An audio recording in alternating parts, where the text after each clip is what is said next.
Hola chicos, ¿cómo están? Hoy quiero hablarles sobre una de las mayores traiciones que ha existido en la historia de la humanidad, hacia uno de los personajes también más preponderantes de la misma. Estoy hablando de la traición a Julio César. Y para esto tenemos que tener un poquito de contexto con respecto a él. Julio César nació en el año 100 a.C. en Italia, según lo que se tiene entendido por sus diferentes estudiosos. Él desde joven se vio envuelto con diferentes profesores y la oratoria era una de esas áreas. En este ámbito se convirtió en un maestro en el cual solamente era superado por el senador Cicerón años más tarde. También era un gran prosista, un gran estratega y un gran político. Debido a que era un excelso militar, logró la campaña de la Galia como vencedor. Recordemos que la Galia era una zona en el occidente de Europa, conformada por Francia, Holanda, etc., que estaba habitada por los celtas, comunidad salvaje para los romanos. Recordemos que esta zona era muy extensa y que salir vencedor te propinaba un cierto poderío y un cierto prestigio muy importante. Inclusive César llegó por primera vez a la Gran Bretaña. Lamentablemente para él no se logró esta campaña con el mismo éxito de la Galia, pero sí se llegó más lejos que nunca antes. Por estos años existía lo que se llamaba el triunvirato, el cual estaba dirigido por Pompeyo por un lado, Craso por el otro y Julio César como cónsul. Al tener el poderío militar en este momento con la Galia, y volver a Italia, a su casa, a su hogar, estaba en la disyuntiva de qué hacer, porque los senadores tenían mucho miedo debido a que la República Romana, que venía, recordemos, de una monarquía, tenía unos cimientos muy débiles y a la hora de tener este personaje ahora con tanto poder, con tanto prestigio y con tantas tropas, era un problema realmente para la República porque pensaban que podía volver a ser una monarquía.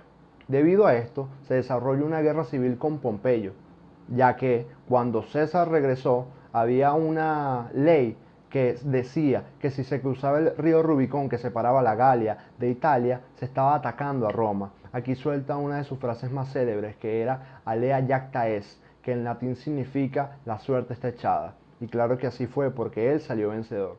Una nota importante sobre esta guerra civil se suscitó cuando Pompeyo, debido a que tuvo una nefasta batalla con César en la cual perdió muchos soldados, se va a Egipto, pensando que aquí podía recobrar fuerzas y salir adelante. En este momento estaba el faraón Ptolomeo, hermano de Cleopatra, la Cleopatra que todos conocemos. Pero aquí Ptolomeo piensa que lo mejor es matar a Pompeyo, debido a que debía congraciarse con César. Lo mata, le corta la cabeza y Julio César, cuando llega a Egipto, se encuentra con el faraón y el faraón le muestra la cabeza y César se pone a llorar porque él pensaba que ese no era el destino digno de un gran hombre como lo fue Pompeyo. Y es sumamente importante ver la magnanimidad de este personaje que inclusive con sus propios enemigos tenía piedad y consolación. Para este momento Julio César se convirtió en la persona más poderosa en Roma, tanto militar como políticamente. Se convierte en su gobernante y una figura que se aceptaba en la República Romana era el dictador por tiempo indefinido. Julio César se convierte en esto. El Senado estaba sumamente preocupado porque, como lo dije anteriormente, existía una república, pero una república que tenía los cimientos muy débiles y pensaban que un personaje tan poderoso como lo estaba haciendo Julio César podía determinar de acabar con esta república. Es aquí cuando el Senado empieza el complot contra él, porque pensaban algunos por ideología y algunos porque realmente querían deshacerse de un personaje tan poderoso como lo era César, que era un peligro y querían eliminarlo al fin y al cabo. Brutus entra en escena. Brutus era el hijo de la amante más famosa que tenía Julio César. César lo acogió como un hijo propio, era su hijo adoptivo y realmente se tenían mucho cariño y apoyo mutuamente. Lamentablemente para César, Brutus pensaba que la república era mucho más importante que él y que César era un peligro para la misma. Recordemos que en este momento la República Romana está viviendo una época de tal abundancia debido a que con la campaña de la Galia César había enviado tanto oro que inclusive este mismo se había depreciado un 30%, que era inaudito lo que se estaba viviendo. Por lo tanto, el último vestigio de lo que podía convertirse o lo que ya era un enemigo, que era el Imperio Parto, fue en la cabeza de César lo que había que por fin acabar. En los idus de marzo, el 15 de marzo, César, para discutir esto y cómo se podía ir a tierras orientales para acabar con ellos, va al Senado. El mismo día, su esposa le había dicho que no fuera, porque había tenido una premonición, había soñado de que lo mataban. Aquí César entra Un senador le entrega un documento y subsiguiente a esto le clava un puñal.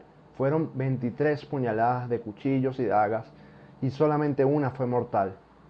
Pero la peor fue la de su hijo adoptivo, Brutus, que quizás no fue mortal, pero fue la que lo acabó. Se dice que en ese momento Julio César le dice, hasta tú, hijo mío. E inclusive, posteriormente, en obras como las de William Shakespeare, se puede en el final ver que cuando Brutus lo apuñala, César dice, hasta tú, Brutus, y esto ha quedado para la cultura popular. Esto desembocaría en una guerra fratricida entre Brutus y los senadores y Mark Antony, el cual era un general y mano derecha de Julio César, y Octavio, el cual era el heredero de César. Brutus y los senadores salieron perdedores, y Octavio dejó de ser Octavio para convertirse en César Augusto, el primer emperador del Imperio Romano. Y así acabó la tragedia de Brutus, un personaje que sí quería mucho a Julio César, pero que pensaba que había algo mucho más grande que ellos, que era la República Romana. Lamentable y paradójicamente para él, este hecho hizo que pasara lo que él no quería, que hubiese un personaje que acumulase tanto poder, como por ejemplo un rey o un emperador. Chicos, esto fue todo por el día de hoy, espero que les guste. Si fue así, denle like, suscríbanse y compártanlo. Nos vemos para la próxima. Nos vemos.